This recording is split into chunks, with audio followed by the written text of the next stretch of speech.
So my dear students, ये हम लोग का तीसरा class, this is third class of entrepreneurship. तो एंटरप्रेन्योरशिप का एक क्लास आपको ओपन यूट्यूब पे वीडियो है, सेकंड क्लास 2 क्लास करा दिए, ये तीसरा क्लास है एंटरप्रेन्योरशिप का। तो एंटरप्रेन्योरशिप को हम लोग तीसरा क्लास आज करने के लिए जा रहे हैं। तो एंटरप्रेन्योरशिप में आज का जो टॉपिक हम लोग का स्टार्ट होगा वो कहाँ से स्टार्ट होगा बताइए, जिनका छूट गया होगा एक बार देख लीजिएगा। आज का हम लोग का टॉपिक स्टार्ट होगा यहाँ से, बता रहे बैरियर्स ऑफ क्रिएटिविटी से, पेज नंबर 22, ठीक है ना। पेज नंबर क्या बाबू 22। तो सर हम लोग 22 पेज पढ़ लिए, नहीं, हम लोग एंटरप्रेन्योरशिप से स्टार्ट किए। एक चैप्टर एंटरप्रेन्योरशिप कंप्लीट कराएंगे, फिर एक चैप्टर आपका एथिक्स कंप्लीट कराएंगे, समझे ना। पेज नंबर 22 निकाल लीजिए और जो जो मेन बात होगा, की पॉइंट्स होगा, उसको मार्क करते जाइएगा। रेडी हो ना गाइज। बहुत ही ज़रूरी सब्जेक्ट है ये। ज़रूरी किस लहजे से बताइए, ये ज़रूरी इसलिए है गाइज क्योंकि आपको जीवन में ये काम आएगा। जब भी आप एंटरप्रेन्योरशिप का क्लास करेंगे तो आपको ऐसा फील होगा कि मोटिवेशन क्लास कर रहे हैं, फुल मोटिवेशन। फुल क्या बाबू? मोटिवेशन। स्टार्ट करते हैं बाबू, एक बार रिकैप करा देते हैं लास्ट क्लास का जो 2 की वर्ड था, वो रिकैप करा देते हैं उन मासूम बच्चों के लिए जो लोग लास्ट क्लास में नहीं आ पाए थे। तो लास्ट 2 क्लास में जो हम लोग किए थे, क्रिएटिविटी और इनोवेशन, ये 2 वर्ड सबसे ज़्यादा लास्ट क्लास में पढ़े थे। तो जब आप देखोगे ना वीडियो में तो आपको मिल जाएगा, बट स्टिल हम आपको बता दे रहे हैं। क्रिएटिविटी का मतलब होता है बच्चों किसी नया आइडिया को जनरेट करना, और इनोवेशन का मतलब होता है जो आइडिया आपके मन में चल रहा है उसको इंप्लीमेंट करना। तो क्रिएटिविटी का मतलब होता है आइडिया जनरेट करना, कुछ नया सोच रहे हो आप, ये क्रिएटिविटी है, और उसको अप्लाई कर दे रहे हो आप, तो ये क्या हो जाएगा वो इनोवेशन। जल्दी बताइए, कुछ सोच रहे हो नया, अप्लाई कर दे रहे हो, अप्लाई कर दे रहे हो, सोच रहे हो, सोच रहे हो, अप्लाई कर दे रहे हो। यस, क्रिएटिविटी मतलब आइडिया को सोचना, कुछ नया सोचो ना, कुछ नया। तो जब कुछ नया सोचते हो आप, इसको क्या बोलते हैं बाबू? क्रिएटिविटी। और जब जो आपने सोचा है उसको कुछ नए फॉर्म में बदल दिया, आपने उसको इंप्लीमेंट कर दिया, तो इसको बोलते हैं इनोवेशन। तो 1 मार्क्स में याद रखिएगा, the process of thinking something new, the process of generating the idea is known as creativity, the process of implementing the idea is known as. Last year में सबसे ज्यादा बच्चे ईडीबी में फेल हुए, सेम 4 में सबसे ज्यादा बच्चे ईडीबी में सप्ली है। क्यों पता है आपको? इसका रीजन क्या है? ये ना जब आप पढ़ेंगे तो अगर आप ध्यान से सुन के समझ के नहीं करिएगा ना, तो आपको एमसीक्यू में बहुत दिक्कत होगा इसका, क्योंकि इसका लैंग्वेज ना बहुत स्टैंडर्ड है। इसका इंग्लिश जो है ना वो बहुत हाई लेवल का इंग्लिश है एंटरप्रेन्योरशिप का। तो अगर आप अच्छे से समझ के नहीं करोगे तो आप फंस जाओगे। क्या हो जाओगे? कहाँ फंस जाओगे? एग्जाम हॉल में। ओके, तो जल्दी बताइए, रुकिए, पहले हमको ये 2 वर्ड लास्ट क्लास में सबसे ज्यादा पढ़ाए थे और मेन वर्ड यही था। एक बार हम फिर से पूछते, बताइए, the process of doing something, thinking something new is known as doing something new. सोच रहे हो, सोच रहे हो, कर रहे हो।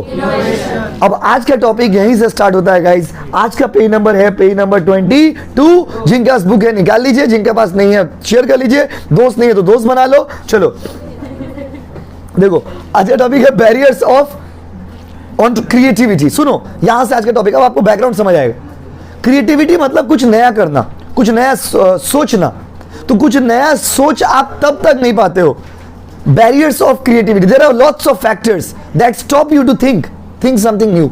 बहुत सारे फैक्टर ऐसे हैं जो आपको नई चीज करने से रोकते हैं, नई चीज करने से रोकते हैं। आप आगे बढ़ते हो ना, आपके कदमों को खींचते हैं, आपको रोकते हैं। तो वो कौन कौन सी चीज है जिस कारण से इंसान कुछ नया सोच नहीं पाता है? ध्यान से सुनिएगा, अभी पढ़ाएंगे। जल्दी आइए बाबू, अमन बाबू जल्दी आइए, खाली रहने से जल्दी आइए। लेट रहने क्या बाबू, आप लोग रोज लेट कर देते। चलिए बाबू, यहीं साथ में बैठिए, लेट रहने से आप लेट हो गया घर जाना होगा। चलिए, आज खाली है, सैटरडे है ना, इसीलिए बच्चे लोग भी ऑफिस के हिसाब से क्लास करते। और भी अगर संडे को क्लास दे दिया तो समझिए 2-4 दिन आया हुआ रहेगा। इसीलिए इस बार आप लोग का सेमेस्टर में, लास्ट सेमेस्टर में संडे क्लास था, इस बार संडे हटा दी। बाबू देखिए, जल्दी बताइए। तो आज का टॉपिक है हम लोग का page number 22 from the study mat. ध्यान से सुनिएगा, बुक नहीं भी है तो सुन समझोगे, अच्छा लगेगा आपको। बुक का जरूरत नहीं, अभी बाद में घर में जाके देखना। क्रिएटिविटी का बैरियर क्या क्या है? तो एमसीक्यू में कैसे पूछेगा? Which of the following is not the barrier of creativity. कौन सा बैरियर नहीं है, इसके लिए यू शुड नो कौन सा बैरियर होता है। तो कौन कौन सा बैरियर है सुनिए, वो कौन कौन सा चीज है जो आपको नया करने से, नया सोचने से रोकता है। ध्यान से सुनिएगा। पहला, excess focus on extrinsic motivation. इंसान का एक प्रॉब्लम है, इंसान अपने ऊपर कम, दूसरों के ऊपर ज्यादा भरोसा करता है। और आप हो, हम हो, कोई भी आदमी हो, इसलिए हम लोग कुछ नया सोच नहीं पाते। तो हम लोग का सोचने का जो क्षमता है ना बाबू, वो इसलिए कम हो गया है। हम लोग के अंदर क्रिएटिविटी इसलिए नहीं है क्योंकि हम लोग एक्सटर्नल मोटिवेशन पे ज़्यादा ध्यान देते हैं। आप अगर रास्ता में आ रहे हैं, कोई अगर आपको बोलेगा कि तुम्हारा कान कौवा लेके चला गया, आप पहले अपना कान को देखोगे कि कौवा को देखोगे? पहले आप क्या करते हो? बाहर के आदमी के ऊपर विश्वास करते हो, अपना ऊपर विश्वास नहीं करते। कोई अगर बोल देगा तुम फेल होता, बोलेगा हाँ हम फेल है। नहीं माय डियर स्टूडेंट, ये भी एक कारण है जो इंसान की क्रिएटिविटी को डाउन कर देता है। आप बहुत बार क्या होता है, आप क्लास में पढ़ रहे, आप सम भी सही बनाते हो, एग्जाम हॉल में भी सम सही बनाते थे, कोई बगल वाला दोस्त बोला कि इसका एंट्री होगा, उसका गलत है, आपको लग रहा है कि नहीं गलत है, फिर बोले नहीं ये बोल रहा है तो सही बोलता हूँ। एक्सटर्नल मोटिवेशन जो है ना, इस कारण से इंसान अपना दिमाग लगाता नहीं। बहुत अच्छा चीज आप सुनिएंगे ना, आपको जनरल नॉलेज बहुत इंप्रूव होगा। दूसरा है बाबू, लिमिट सेट बाय सुपीरियर। बहुत बार आपको पता है कौन आपको सोचने नहीं देता है? जो भी कोई बच्चा क्लास स्टार्ट किया तो बोला था साइड से कि रिलेटिव, आप जीनियस हो, जो बच्चा ही बोला था ना जीनियस बच्चा है। कौन बोला था बाबू? जीनियस। अच्छा बात बोला तो यही तो खराब बोलता मतलब हम नहीं बोले थे बोला। तो आप सोचिए कितना, मतलब हम तो सोच रहे बच्चा का माइंड का लेवल क्या एडवांस है, आपके अंदर क्रिएटिविटी बढ़ा हुआ है। एकदम सही बोले थे आप। कोई बच्चा बोला था क्लास के स्टार्टिंग में साइड से बोला था, मजाक में बोले थे, लेकिन सच हो गया। दाग लगने से कुछ अच्छा होता है तो दाग अच्छे, सर्फ एक्सेल, समझे ना? तो कितना अच्छा बोले आप, कितना अच्छा बोले। Limit set by superior. You know sometimes your superiors don't let you grow. आपके सुपीरियर आपको बढ़ने नहीं देते। सुपीरियर मतलब कौन? इट मे बी मी, हम आपके शिक्षक, आपके माताजी, पिताजी, भाई बहन, रिलेटिव, कोई भी जो आपसे सीनियर है। बहुत बार वो लोग आपको आगे बढ़ने नहीं देते हैं। आप कुछ नया करना चाहते हो, बस तुम बकलो लो, तुमसे होगा बट तुमसे नहीं होगा, फालतू पैसा बर्बाद करो। बट आप चाहते हैं कुछ नया करना लाइफ में, चाहते हैं कुछ क्रिएटिव करना, लेकिन आपको समाज वाला करने नहीं देते। आपके जो सीनियर है, इसीलिए ना अच्छे सीनियर होना जरूरी होता है।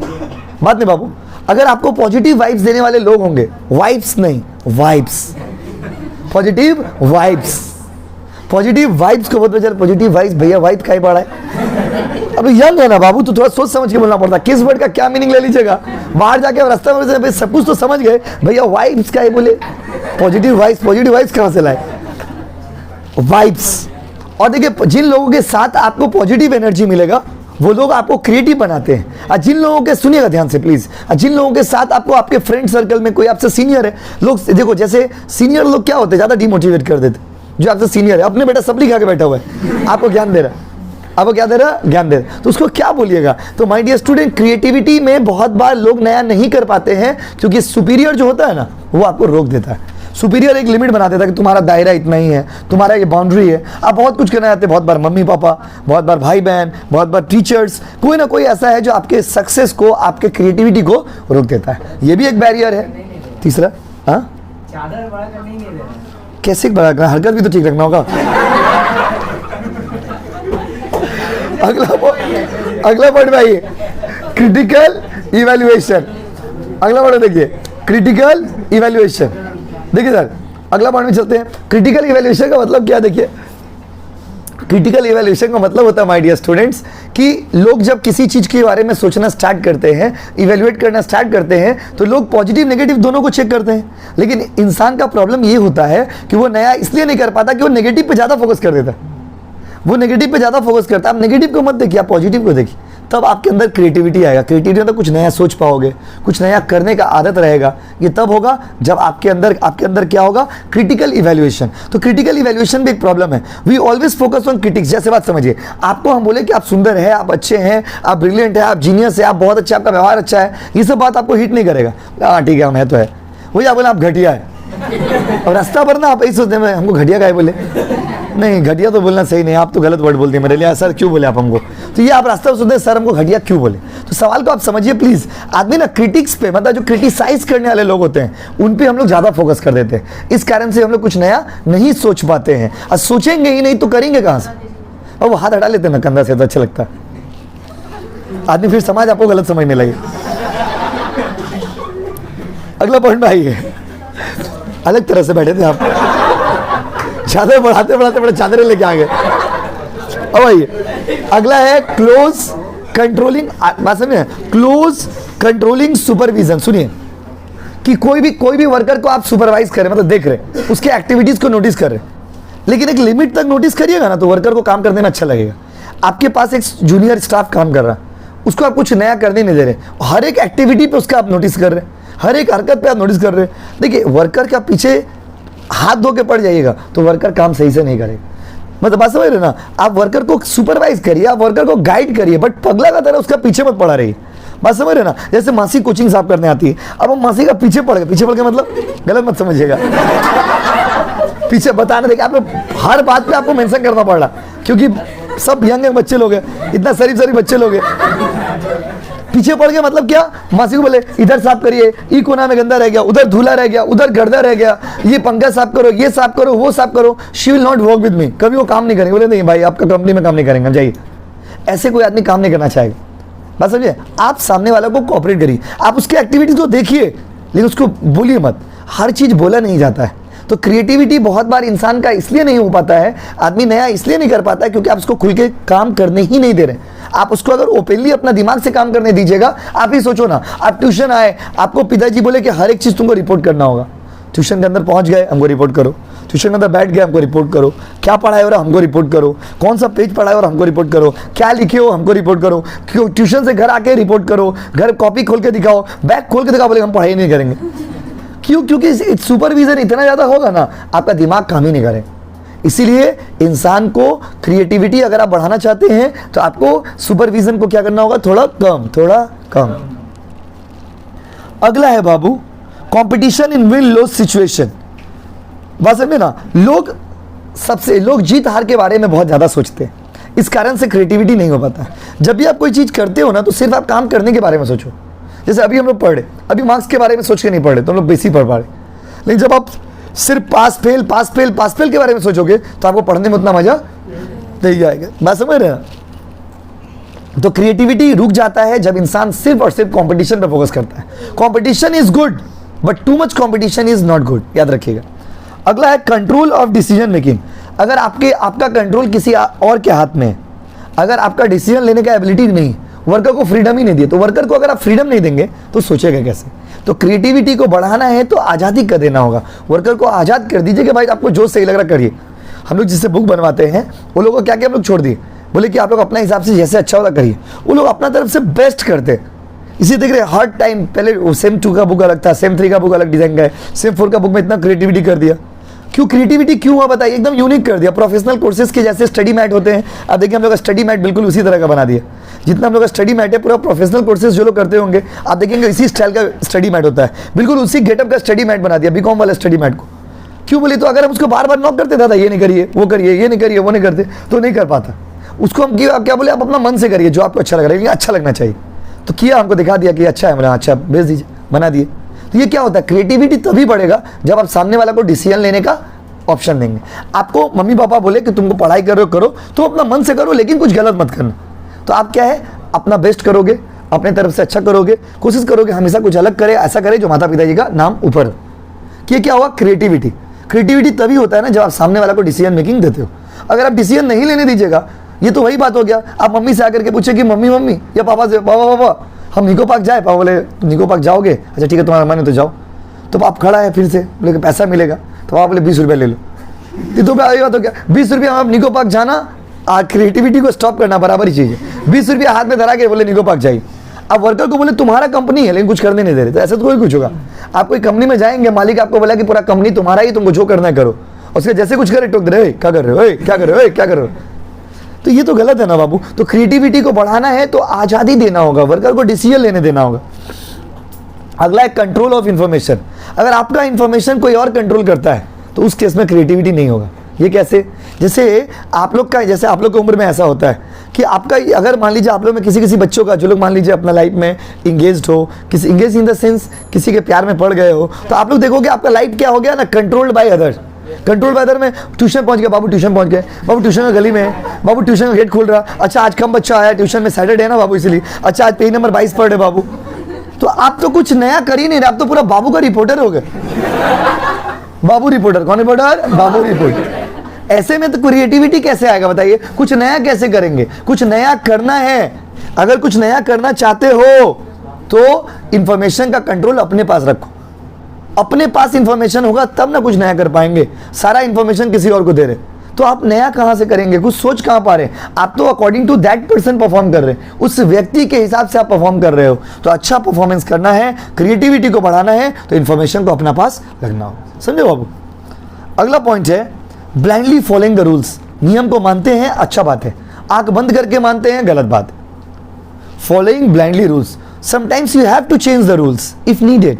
अगर जरूरत पड़ा तो रूल्स भी बदलना पड़ेगा। तो रूल्स को फॉलो करना अच्छा बात है, ब्लाइंडली फॉलो करना ये अच्छा बात नहीं। आप किसी को चाहते हैं ये अच्छा है, हद से ज्यादा चाहते हैं, बेइंतहा मोहब्बत करते हैं, आंख बंद करके ट्रस्ट करते हैं, ये गलत है।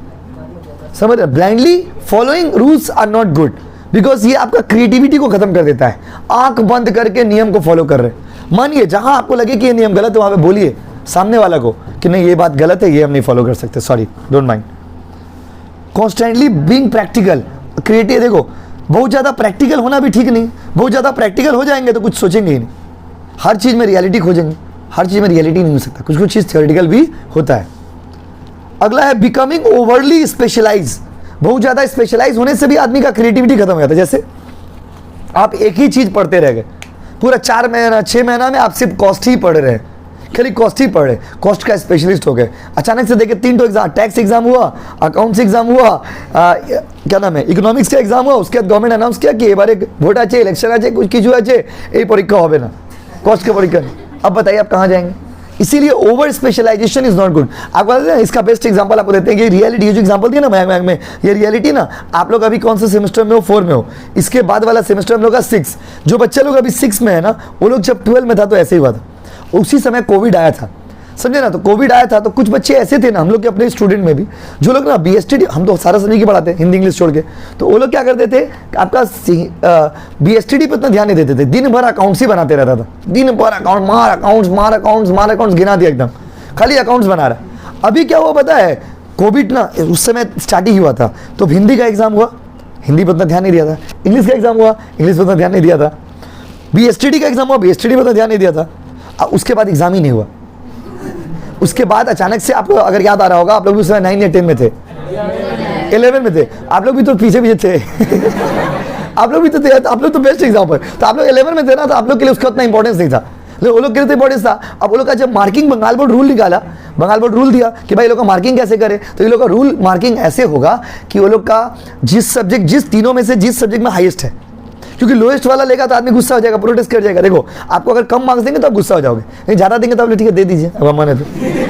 जैसे एक बात बताइए, सेम 1 ऑनलाइन दिए, सेम 2 ऑनलाइन दिए, आपको बुरा कभी नहीं लगा? सेम 1 खाली ऑनलाइन दिया ना आप लोग, सेम 1 ऑनलाइन दिया, आप लोग को बुरा लगा? नहीं लगा। क्या 90% है, बुरा क्यों लगेगा?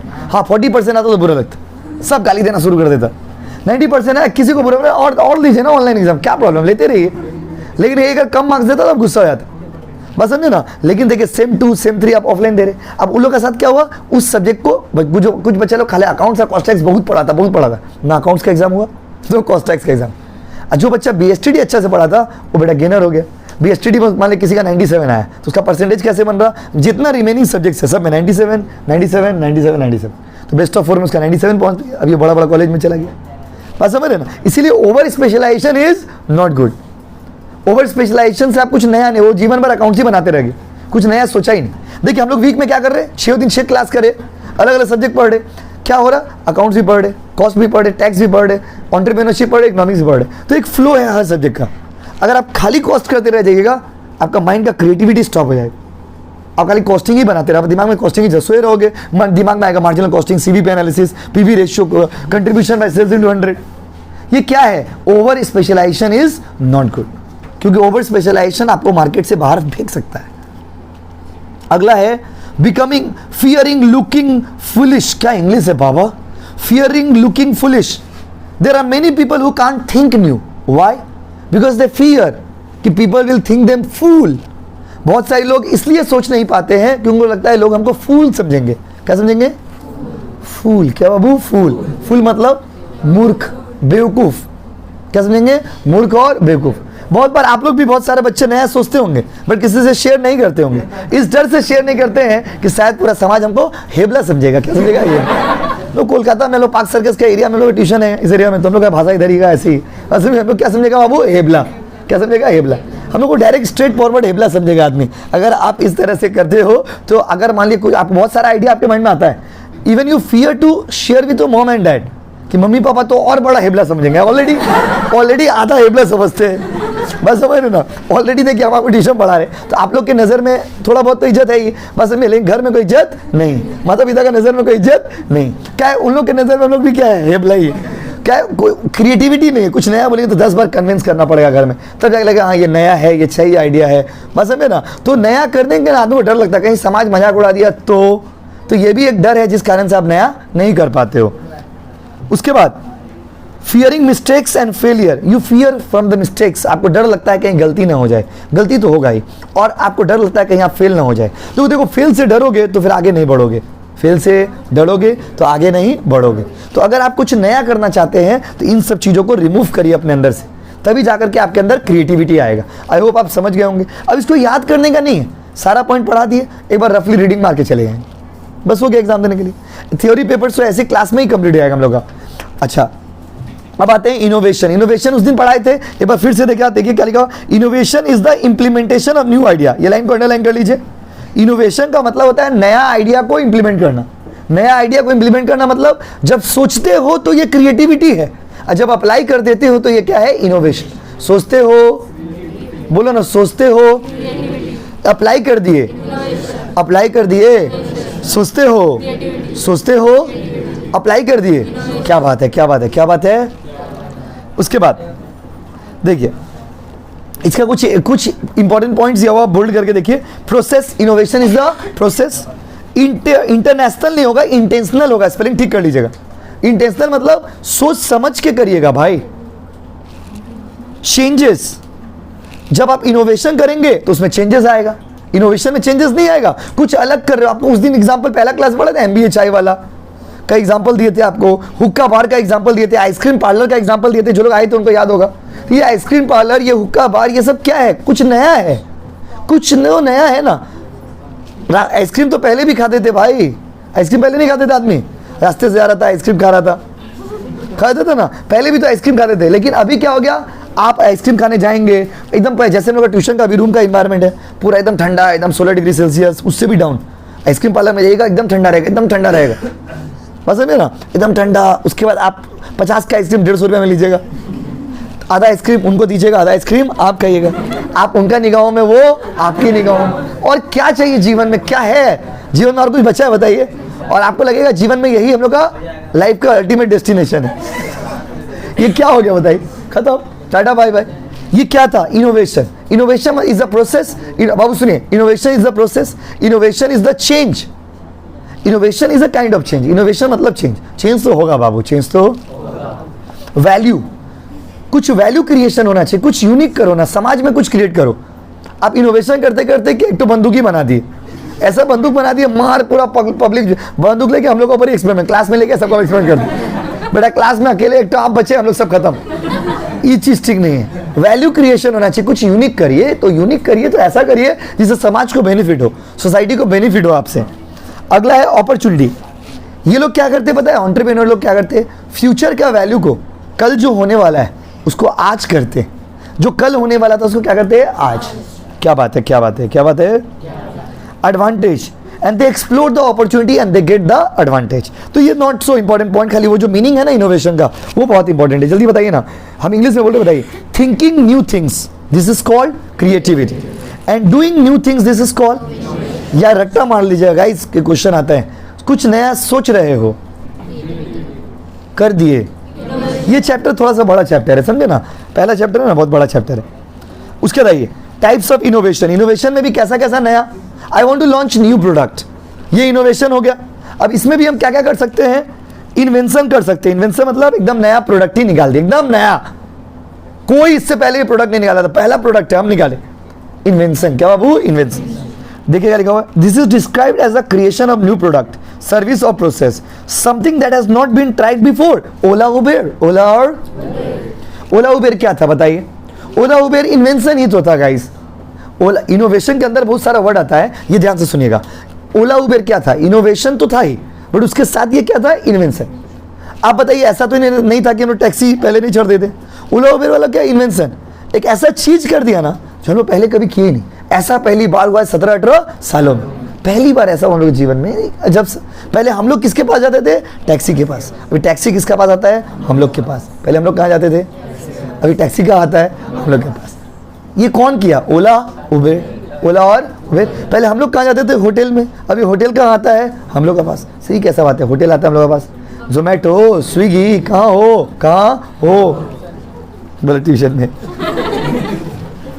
पहले आप लोग जाते थे बाजार में, अभी बाजार आता है आपके घर में।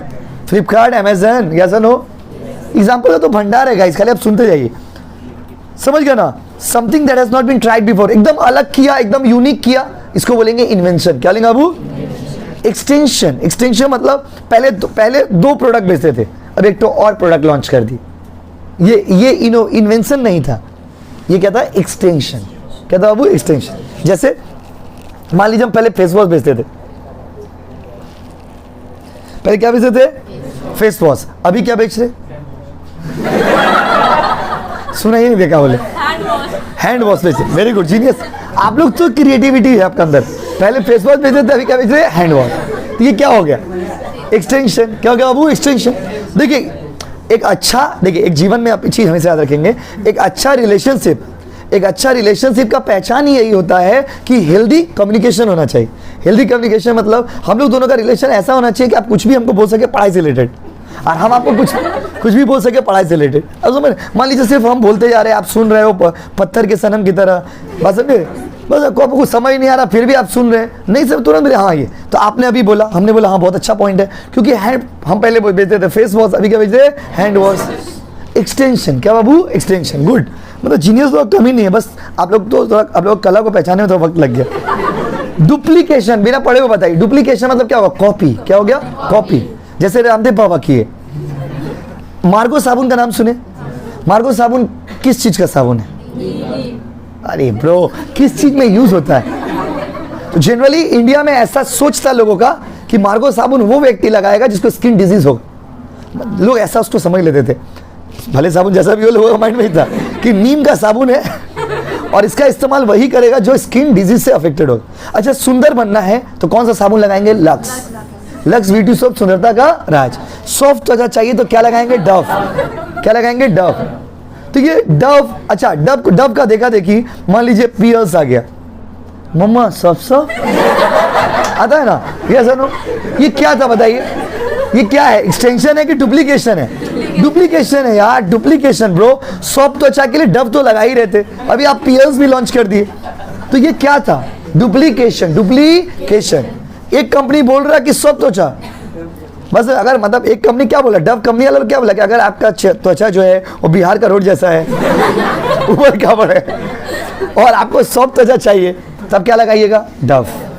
और उसी तरह से हम लोग का इधर देखिए, अगर आपको एकदम और भी सॉफ्ट त्वचा चाहिए तो क्या लगाइएगा? ये क्या? डुप्लीकेशन ही तो हुआ, आप कॉपी कर रहे ब्रो। अब क्या कर रहे? लास्ट है सिंथेसिस। 4 वर्ड है कि चारों का डीप मीनिंग है। सिंथेसिस मतलब क्या बोलिए तो? 2-3 प्रोडक्ट को मिला के एक तो नया प्रोडक्ट बना दिए। 2-3 प्रोडक्ट को। अच्छा, रामदेव बाबा वाला जो स्टोरी बताई तो बताई नहीं आपको। रामदेव बाबा आज से 3-4 साल पहले बहुत हिट हुए थे बीच में। Ramdev Baba as an individual he is a best personality, तो बहुत पॉपुलर है, वो ऑलरेडी इंडिया में बहुत रिस्पेक्टेड है एज, क्योंकि योगा को प्रमोट करने वाला वही व्यक्ति है। लेकिन वो क्या किया ना, अपने आप को कमर्शियलाइज करने मांग रहे थे। कमर्शियलाइज मतलब वो पतंजलि ब्रांड आया, अभी भी मार्केट में ऐसा बात नहीं है, लेकिन क्या है ना, वो 2-3 साल पहले आप लोग सुने होंगे, बहुत पतंजलि का प्रोडक्ट हर घर में, पतंजलि का हेना, पतंजलि का तेना, बहुत पतंजलि यूज करने लग गए लोग, हर चीज में मार पतंजलि। अभी क्या ना, जब टीवी खोलते थे, जब भी ऐड आता था, पतंजलि का बर्तन, पतंजलि का हरिया, पतंजलि का ये, पतंजलि का वो, अरे हर चीज नेचुरल नेचुरल नेचुरल। तो थोड़ा दिन तो चला, 2-4 महीना 5 महीना पतंजलि बहुत चला। आप लोग सभी के घर में कभी ना कभी एक एक्टिव प्रोडक्ट कोई ना कोई आ गया होगा बाई डिफॉल्ट, या एक्सपेरिमेंट के लिए लोग खरीद ली। बट धीरे धीरे लोगों को रियलाइज किया इसमें तो कुछ नया नहीं है। तो पतंजलि चला क्यों था? रामदेव बाबा का इमेज का कारण। बस में जब आ रहे बोले पतंजलि का ये, पतंजलि का वो, पतंजलि का ये, पतंजलि का वो, ऐसे करते करते करते करते लास्ट में क्या हुआ, बस में लोग मेम्स बनाने लगे फेसबुक पे। यार चप्पल का फोटो लगा दे रहा, बोले पतंजलि का चप्पल, पतंजलि का चप्पल। कोई मतलब घास भूसा लेके कोई आदमी को घास भूसा में बैठा दे रहा, बोले पतंजलि वाला इंसान, नेचुरल इंसान। तो देखिए, अपना मजाक खुद नहीं बनवाना चाहिए आदमी को। आप इतना ज़्यादा स्पेशलाइज मत हो जाइए कि लास्ट में लोग आपको मजाक ही उड़ाने लगे। ये बहुत ज़रूरी होता है। अगला सिंथेसिस समझ गए ना बाबू? सिंथेसिस मतलब क्या? कॉम्बिनेशन। सिंथेसिस बताइए कहाँ भी? सिंथेसिस मतलब दो अलग अलग प्रोडक्ट का कॉन्सेप्ट को मिला के एक तो नया प्रोडक्ट लॉन्च कर दिया। दो अलग प्रोडक्ट का कॉन्सेप्ट को मिला करके एक तो नया कॉन्सेप्ट लॉन्च कर दिया। जैसे अभी चलता है ना रूफ टॉप रेस्टोरेंट चलता है। रूफ टॉप वाला में क्या है? रेस्टोरेंट तो पहले भी था, अभी एक तो नया कॉन्सेप्ट क्या चल रहा है? आप देखते होंगे हर 10-15 किलोमीटर में एक तो नया नया रेस्टोरेंट देखते हैं। उसमें क्या होता है? खुला आसमान में रेस्टोरेंट बना दिया। तो ये क्या क्या? रेस्टोरेंट तो पहले भी था, खाने तो लोग पहले भी आते थे। एक तो नया सोच, नया विचारधारा। सिंथेसिस मतलब दो तीन नया पुराना आइडिया को, दो तीन पुराना प्रोडक्ट को मिला करके एक नया प्रोडक्ट लॉन्च कर दी। इसको क्या बोलेंगे बताइए? सिंथेसिस। क्या बोलेंगे बताइए? A combination of more than one existing product into the market. This means that the several different ideas are combined to make a new product. बहुत सारे आइडिया को मिला के एक आइडिया बनाएंगे तो उसको क्या बोलेंगे बाबू? सिंथेसिस। तो जल्दी 4 वर्ड का मीनिंग चाहिए। कितना वर्ड का? जल्दी, वोट का नहीं, 4 वर्ड का। उसके बताइए, जल्दी बताइए। लॉन्चिंग न्यू प्रोडक्ट, इसको क्या बोलेंगे? इनोवेशन तो है ही, मतलब एकदम नया प्रोडक्ट है तो इसको क्या? इन्वेंशन। क्या बोलेंगे? एग्जैक्ट मीनिंग आपको पता रहना चाहिए। देखिए आपको फेल तो नहीं होने देंगे एंटरप्रेन्योरशिप में, बात समझ रहे ना? लेकिन क्या होता है ना, कुछ बच्चे गलती कर देते। गलती क्या कर देते हैं? स्टार्टिंग से ध्यान नहीं देते। जैसे कि अभी आप रोज क्या कर रहे हैं? आ जा रहे स्टार्टिंग से आप लोग ज्वाइन की क्लास, अब आप लोग क्या कर रहे हैं? अपना थोड़ा बहुत करके रोज हर सप्ताह एक दिन करके पढ़ ले। इससे क्या हो रहा है? आपका पढ़ाई टच में है। देखिए पढ़ाई का एक ग्राउंड रूल है, अपने आप को इतना प्रिपेयर कर लीजिए कि आपको एटलीस्ट पास होने के लिए डर ना लगे, बाकी मार्क्स जितना आ जाए चलेगा। क्योंकि हम लोग कॉमर्स वाले हैं, बात समझे ना? हम लोग चाप जीवन में नहीं लेते हैं, बात समझे ना? देखिए जैसे वो अभी उच्च माध्यमिक का एग्जाम स्टार्ट होने वाला ना, तो हम लोग का उच्च माध्यमिक कॉमर्स का बच्चे लोग हैं 12 में है, तो बच्चे लोग कुछ बच्चे ऐसे, आप लोग खुद देखो ना, अपने जब एग्जाम देने गए थे कुछ नहीं पढ़े। तो बच्चा आप लोग में ऐसे भी थे जो लोग कुछ पढ़ाई नहीं की, फिर भी खुशी खुशी जाते थे, खुशी खुशी बाहर निकल जाए, कोई चाप नहीं। कोई हम लोग उतना चाप नहीं लेता, होगा नहीं होगा, आस्ते बच्चों आवर हो गए, तो चाप नहीं है किचू नहीं, क्योंकि ये जरूरी होता है, समझे ना? ये जरूरी है। मेंटली एकदम फ्री रहना चाहिए आदमी को। जल्दी बताइए, नया प्रोडक्ट, नया एकदम नया प्रोडक्ट है, इसको कोई प्रोडक्ट में एक तो और एक्स्ट्रा कर दिए, कॉपी किए और कंबाइन किए। लैंग्वेज समझे? एक बार रीडिंग मान लेना घर में।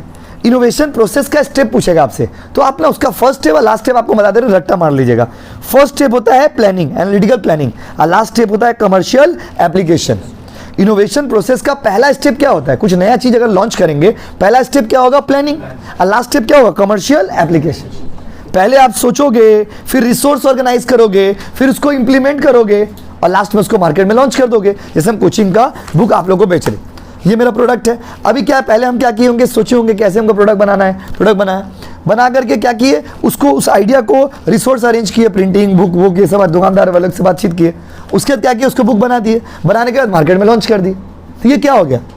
ये क्या हो गया बताइए? Commercial application. तो इसका फर्स्ट स्टेप क्या है? फर्स्ट स्टेप है एनालिटिकल प्लानिंग, और लास्ट स्टेप क्या? Commercial application. याद रखिएगा। ऐसे ऐसे पूछेगा, which of the following is the last step of innovation? समझ गए ना? Commercial application and first step analytical planning. Please language को फॉलो करिए, क्योंकि ईडीबी बहुत सेंसिटिव, बहुत कॉम्प्लेक्स थ्योरी पेपर है, बट इसको हम लोग बहुत इजी करने का कोशिश कर रहे हैं। चले क्या आगे? पेज पलटिए ना। इनोवे, देखो 4 वर्ड। क्रिएटिविटी मतलब थिंकिंग न्यू थिंग्स, दिख रहा ना, बोर्ड लिखा हुआ है। इनोवेशन मतलब डूइंग न्यू थिंग्स। एंटरप्रेन्योरशिप मतलब creating value in the market. तो एंटरप्रेन्योरशिप का मतलब क्या होगा? Creativity plus innovation. बोलो हाँ कि नहीं? तो ये सब तो पढ़ा हुआ इजी है। अब आते हैं रिस्क। रिस्क समझते हो ना? Risk is the probability of happening of something which may happen और मे नॉट हैपन। रिस्क का मतलब होता है एक ऐसा प्रोबेबिलिटी जो हो भी सकता है और नहीं भी सकता। अगर आप लोग में से कोई एंटरप्रेन्योर बनना चाहते हैं, अगर आप लोग में से कोई बिजनेसमैन बनना चाहते हैं, मतलब कुछ यूनिक बिजनेसमैन बनना चाहते हैं, कुछ अलग करना चाहते हैं अपने जीवन में, तो उसमें 4 तरह का रिस्क है बाबू। कितना तरह का रिस्क है? पहला रिस्क है फाइनेंशियल रिस्क, पैसा। पैसा लगाओगे तो बिजनेस में आपको पता होगा प्रॉफिट भी हो सकता है और लॉस भी हो सकता है। बस हम लोग जो होते हैं जनरली, आप देखोगे इंडिया में मारवाड़ी लोग, गुजराती लोग, they are a good businessman. Why we are not a businessman? हम लोग क्यों बिजनेसमैन नहीं है? क्योंकि हम लोग के अंदर क्या सोच है? जो नॉन मारवाड़ी है या नॉन गुजराती है, उन लोग क्यों उतना अच्छा बिजनेसमैन नहीं? इसका सबसे बड़ा साइकोलॉजिकल रीजन क्या है? हम लोग जैसे बात समझिए, हम अगर एक बिजनेस स्टार्ट करेंगे, हम जैसे बिहारी कम्युनिटी से, तो हम लोग अगर बिजनेस स्टार्ट करेंगे, आज बिजनेस स्टार्ट करेंगे, मतलब प्रॉफिट नहीं आ रहा भाई, कल फिर प्रॉफिट नहीं आ रहा, 500 रुपये लगा के 5 लाख रुपये कमाने सोचेंगे, पॉसिबल है बताइए? उन लोग के अंदर पेशेंस है, प्रिजर्वेंस है, ये बहुत इंपॉर्टेंट होता है बिजनेसमैन के अंदर। लॉस सहने का क्षमता है, हम लोग के अंदर नहीं। एक बार लॉस, बात में एक बार लॉस खा लेगा, पी पा के रेल लाइन में पड़ा हुआ रहेगा। तो ऐसे नहीं होता है। यू हैव टू अंडरस्टैंड कि बिजनेस अगर स्टार्ट करिएगा उसमें एक फाइनेंशियल रिस्क है। फाइनेंशियल मतलब पैसा का रिस्क। प्रॉफिट भी हो सकता है और क्या बात है, बहुत बढ़िया। The entrepreneurship has to invest money in the enterprise on the expectation of getting in return sufficient profit. He may get attractive income or he may get only limited income or sometimes he may suffer loss also. Profit होगा, loss भी हो सकता है। अगला है personal risk. Personal risk मतलब starting a new business that mean a much energy and time. आपको अपना पर्सनल लाइफ को सेक्रीफाइस करना पड़ेगा। आप लोग क्या अंबानी को देखते हैं, लेकिन अंबानी के जीवन में ज़्यादा कष्ट है, आपका जीवन रिलैक्स है माय डियर स्टूडेंट, आपका जीवन में सुकून है। आप सुबह उठते हो, थोड़ा मोबाइल देखे, फिर सो गए, फिर उठे, मोबाइल देखे, सो गए, फिर घर का काम हम थोड़ा बहुत किए, इधर घूमे फिरे, चैट वैट किए, फिर ट्यूशन आ गए, फिर घर गए, फिर रिलैक्स। जब तक आप स्टूडेंट लाइफ में, the best stage of life, you know, human life का सबसे बेस्ट स्टेज में आप, जैसे आप इसको पार करेंगे ना, वर्किंग लाइफ में जाएंगे। और स्पेशली आप लोग में किसी का अगर पापा का दुकान होगा तो आप मेरा बात को मिलाइएगा। अब देखिएगा, सुबह 5 से 6 बजे पापा उठ जाते हैं, रात को 12-1 बजे सोते हैं, उसके बाद भी उसमें फोन बिजनेस हेना तेना हजारों तरह का झमेला, बस उसके बाद भी कभी प्रॉफिट हुआ कभी लॉस हुआ। तो बिजनेसमैन बनना इतना आसान नहीं है, एंटरप्रेन्योर बनना इतना आसान नहीं, क्योंकि एंटरप्रेन्योर अगर बनना है बाबू तो पहला तो फाइनेंशियल रिस्क लेना होगा, मतलब प्रॉफिट भी हो सकता है और लॉस भी। दूसरा, पर्सनल लाइफ को सेक्रीफाइस करना होगा, शादी बाड़ी में जाना, फिर इधर आपका मान लीजिए खाना पीना, बच्चा का बर्थडे, ये सब चीज़ माता पिताजी सेक्रीफाइस कर दिए हुए हैं। अगर बिजनेसमैन फैमिली से आप आते हो तो देखिएगा जाकर के, कितना कुछ छोड़ के, कुछ भी मोमेंट है, घर में केक काट रहे हैं, घर में खाना पीना बना हुआ है, सब खाना पीना खा लिया, मम्मी पापा पिताजी जो है रात में 12 बजे 1 बजे आए, जो बच्चा कुछ खाए चले गए, फिर सुबह उठे चले गए, कोई शिकायत नहीं, कोई शिकवा नहीं, कोई गिला नहीं, तभी एंटरप्रेन्योर बन पाइएगा। एंटरप्रेन्योर बनने के लिए आपको पर्सनल लाइफ को छोड़ना पड़ता है। देखिए लिखा होगा इसमें, छोड़ना पड़ता मतलब you can't give too much time. देखिए, ही और she has to sacrifice the pleasure. Pleasure मतलब आनंद, जीवन की जो खुशियां हैं, जीवन का जो आनंद है, attach to the family and social life. पारिवारिक जीवन में जो आपका बेनिफिट्स है, सामाजिक जीवन में जो मजा है, जैसे अभी दोस्त यार के साथ आप लोग क्या है, फ्री हो तो दोस्तों के साथ अड्डा मार लिया, हंसी में बातचीत कर ली, ये सब चीज़ आपको छोड़ना पड़ेगा अगर बिजनेसमैन बड़ा लेवल पे एंटरप्रेन्योर बनिएगा तो। कैरियर का रिस्क भी है, क्या है, आप अपना मान लीजिए आप एक अच्छा खासा जॉब कर सकते थे, अपना जॉब छोड़ के आप बिजनेस स्टार्ट किए या एक एंटरप्रेन्योर बने, तो जॉब छोड़ के स्टार्ट किए, अगर मान लीजिए बिजनेस में भी लॉस हो गया तो ये भी एक रिस्क है, कैरियर रिस्क। कैरियर भी गया, बिजनेस भी गया। साइकोलॉजिकल रिस्क, मेंटल एगोनी बहुत होगा my dear student. Mental agony मतलब पेन, दिल में दर्द, मन में तकलीफ, हमेशा किच चिड़चिड़ रहेगा, लॉस हो गया तो मेंटली अपने आप को बहुत स्ट्रांग रखना पड़ता है। आपका बैच 6 बजे से बाबू, समझे, आपको मेंटली अपने आप को क्या रखना पड़ता है, बहुत जल्दी आ गया था, बस समझो बाबू, तो मेंटली अपने आप को बहुत स्ट्रांग रखना पड़ता है। और मेंटल डिप्रेशन, बहुत सारे लोग तो ऐसे हैं ना जो एंटरप्रेन्योरशिप स्टार्ट करते हैं और अगर उनका लॉस होता है ना तो लोग डिप्रेशन में चले जाते हैं। बात समझे ना, साइकोलॉजिकल रिस्क भी है। मान लिया बिजनेस स्टार्ट किए, लॉस हो गया, आप पूरा डिप्रेशन में चले गए, एकदम तेरे नाम हमने किया है जीवन अपना सारा सनम करके। तेरे नाम मूवी देखो ना आप लोग, बस और 5 मिनट का टॉपिक है, समझ गया ना बाबू। तो ये सारा क्या है, ये सब रिस्क है। तो जल्दी बताइए, what are the types of risk? Financial risk, personal, खोली देखो, फाइनेंशियल रिस्क। आप लोग क्लास 6 बजे आज, हाँ 6 बजे आ जाइएगा। देख लिया बार हम गलत रूटीन नहीं दे दिए, एक आदमी भूल से आएगा, सब भूल से आ रहा है कैसे। 1 मिनट रुक जाइए बाबू, ऑनलाइन वालों।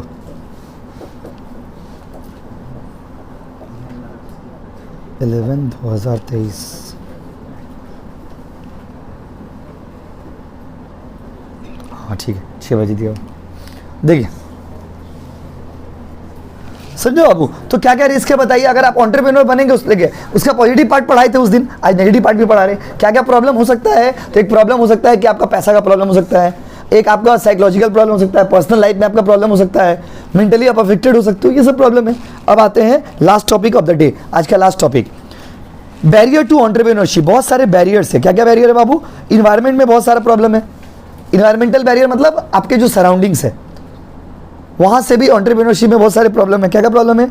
रॉ मटेरियल आपके एरिया में अवेलेबल नहीं है तो बिजनेस कैसे करोगे, अच्छे लेबर नहीं है तो बिजनेस कैसे करोगे, मशीन नहीं है बिजनेस कैसे करोगे, इंफ्रास्ट्रक्चर नहीं है बिजनेस कैसे करोगे, फंड ही सब कुछ है सर, पैसा ही नहीं है तो फिर सोचोगे मत ना, तो बेकार इतना सोच रहे, पूरा रॉ मटेरियल नहीं है, ये सब तो बहाना है बाबू। डायरेक्ट बोलो ना पैसा नहीं है, तो बिना फंड का you can't be the entrepreneur. आप बहुत कुछ आप सोचते हैं स्विट्जरलैंड जाएंगे, पॉकेट में हाथ दिए 20 रुपया, खत्म हो गया, बात यहीं पे खत्म करिए ना, फालतू का बात कर रहे। पर्सनल बैरियर भी है। पर्सनल बैरियर मतलब आपका जीवन का प्रॉब्लम, क्या आपके साइड से क्या क्या प्रॉब्लम हो सकता है। अनविलिंगनेस टू इन्वेस्ट, बहुत लोगों के पास पैसा होता है वो इन्वेस्ट ही नहीं करने मांगते है, लेकिन माया लग रहा, कैसे लगाते बिजनेस में, तो माया लग रहा तो माया के पास जाइए, तो बिजनेस में मत आइए। एंटरप्रेन्योर क्यों बनने मांग रहे। लैक ऑफ कॉन्फिडेंस, आपके अंदर कॉन्फिडेंस ही नहीं आ रहा, पैसा है लगाना भी चाहते लेकिन अपने ऊपर विश्वास नहीं है कि हम बिजनेसमैन बन सकते हैं। अच्छा, लैक ऑफ मोटिवेशन, सब कुछ है सर, कोई मोटिवेट करने वाला नहीं, तो ट्यूशन आ जाइए मेरा 4 बजे बैच में। लैक ऑफ पेशेंस, सब कुछ है सर, पैसा है, मोटिवेशन सब कुछ है, हड़बड़ी है हम, क्या है हड़बड़ी, तो वो भी एक प्रॉब्लम है, वो भी एक बैरियर है। हड़बड़ाओगे तो मैं बिजनेसमैन नहीं बन पाओगे। ये देखिए, एक पेड़ अगर देर से लगाएंगे तो फल भी देर से आएगा। इंसान का प्रॉब्लम क्या है, पेड़ लगाए बोला नहीं फल कहाँ हुआ, फल कहाँ हुआ, तब छोड़ दो, तुमसे ना हुई। इनएबिलिटी टू ड्रीम, बहुत सारे लोग सब कुछ है, कुछ सोच ही नहीं रहे। आप लोगों में बहुत सारे बच्चे ऐसे हो जिनके पास ऊपर वाला का आशीर्वाद से, यू शुड थैंक देम, आपके पास हर चीज़ है, पढ़े लिखे भी हो, अच्छे हो, बात व्यवहार भी अच्छा है, माता पिता जी के पास रिसोर्सेज भी है, लेकिन आपके अंदर कुछ करने का मतलब एक्साइटमेंट ही नहीं, ना उमंग न तरंग, जीवन कटा हुआ पतंग।